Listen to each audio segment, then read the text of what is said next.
तो दोस्तों जैसा कि पीएम मोदी अभी हाल ही में अमेरिका की विजिट पर गए थे और ऐसे में दोनों देशों के बीच में कई सारी बड़ी डील्स को यहाँ पर साइन किया गया है। ऐसे में यहाँ पर कई सारे सेक्टर्स में अलग अलग तरह के यहाँ पर समझौते किए गए हैं, चाहे वह मैन्युफैक्चरिंग को लेकर हो, सेमीकंडक्टर को हो, स्पेस को लेकर हो या फिर डिफेंस को लेकर हो। और दोस्तों इन्हीं डील्स के बीच में भारत ने एक बड़ी डील को यहाँ पर साइन किया है जो कि MQ-9B को लेकर है। ऐसे में दोस्तों आपको बता दें कि यहाँ पर भारत की अपोजिशन की तरफ से सवाल उठाए गए हैं और ओवरऑल देखा जाए तो इनके द्वारा कई सारे पॉइंट्स को रखा गया है, जहाँ पर मेनली इनका जो सवाल है वो कॉस्ट को लेकर है। हालांकि इन सारे क्वेश्चंस को यहाँ पर कंबाइन करके देखेंगे तो इस ड्रोन की कीमत को लेकर एक क्वेश्चन मार्क यहाँ पर लगाया गया है। लेकिन दोस्तों असल में अगर देखा जाए तो भारत ने जो डील यहाँ पर अमेरिका के साथ की है वो एक तरह से भारत के हिसाब से काफी हद तक सही है। अगर आप पॉइंट्स को यहाँ पर देखते हैं और हर चीज को यहाँ पर अगर बारीकी से देखा जाता है तो जो इस ड्रोन की कीमत है लगभग $100 मिलियन, तो आखिरकार भारत का इसके पीछे क्या कारण है जिसकी वजह से भारत ने इतनी बड़ी कॉस्ट पर ये लेने का निर्णय किया है। तो दोस्तों क्या है पूरी खबर आपको विस्तार से बताएंगे, आप वीडियो में एंड तक बने रहिए। साथ ही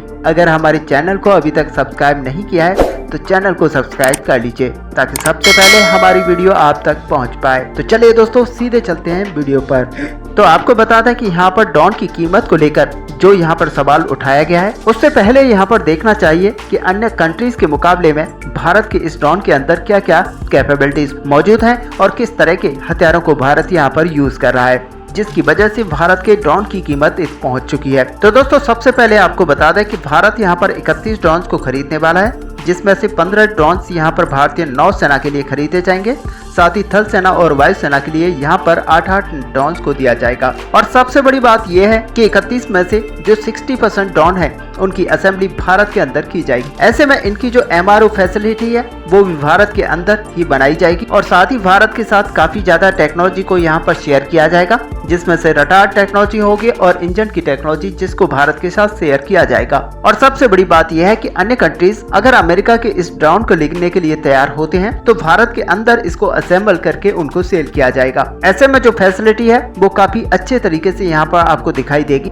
और ऐसे में दोस्तों अगर इसकी कॉस्ट की बात की जाए तो आपको बता दें कि UAE इस ड्रोन को $130 मिलियन की कीमत से ज्यादा की कीमत के अंदर ऑपरेट करता है। साथ ही आपको कई सारे ऐसे कंट्रीज देखने को मिलेंगे जिन्होंने इस ड्रोन को 160 से लेकर $165 मिलियन की बड़ी कॉस्ट चुकाकर खरीदा है। लेकिन दोस्तों यहाँ पर अगर नाटो कंट्रीज और USA के एलाइज का जो यहाँ पर हवाला दिया गया है, अगर उनको देखा जाए तो इन कंट्रीज को ये ड्रोन काफी कम कीमत पर मिला हुआ है, जबकि यही ड्रोन भारत को $100 मिलियन का पड़ रहा है। और ऐसे में सही माने में देखा जाए तो इसके पीछे जो मेन कारण है वो ये है नाटो के जो कंट्रीज हैं वो पहले से इस ड्रोन के लिए ग्राउंड स्टेशन और जो एडिशनल कंपोनेंट होते हैं उनको बना चुका है।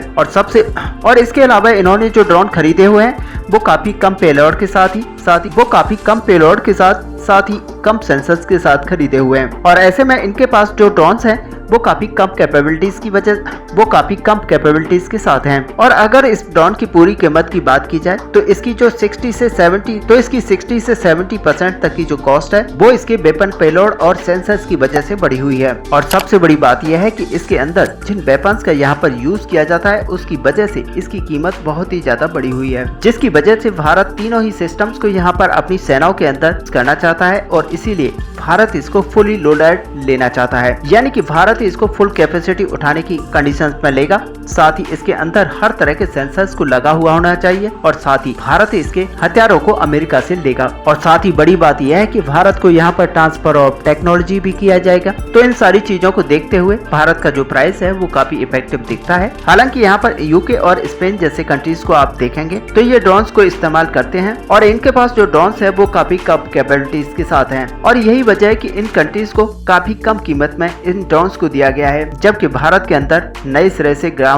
स्टेशंस बनाए जाएंगे और हमारी वायुसेना, थल सेना और नौसेना तीनों को यहाँ पर स्टार्टिंग से ट्रेनिंग दी जाएगी। ऐसे में हम ज्यादा रडार सिस्टम्स को खरीदने वाले हैं। साथ ही USA हमें ट्रांसफर ऑफ टेक्नोलॉजी भी देने वाला है। अब ऐसे में दोस्तों देखा जाए तो हमारे ड्रोन्स की यहाँ पर कीमत है वो काफी बढ़ी हुई है और एक पल को देखने में लगता है कि ये कीमत इन ड्रोन्स के हिसाब से काफी ज्यादा है। लेकिन अगर यूएस कंट्रीज को देखा जाता है तो वहाँ पर ये ड्रोन और भी ज्यादा बड़ी कीमत में खरीदे गए हैं, जिनकी वजह से लगता है कि भारत ने यहाँ पर 27% तक के डिस्काउंट में इन ड्रोन्स को खरीदा है। ऐसे में दोस्तों इस पूरे टॉपिक को लेकर आपका क्या व्यू है, आप अपना व्यू हमें कमेंट पर लिखकर बता सकते हैं। साथ ही वीडियो को लाइक और शेयर करना ना भूलें। मिलते हैं नेक्स्ट वीडियो में, तब तक के लिए जय हिंद।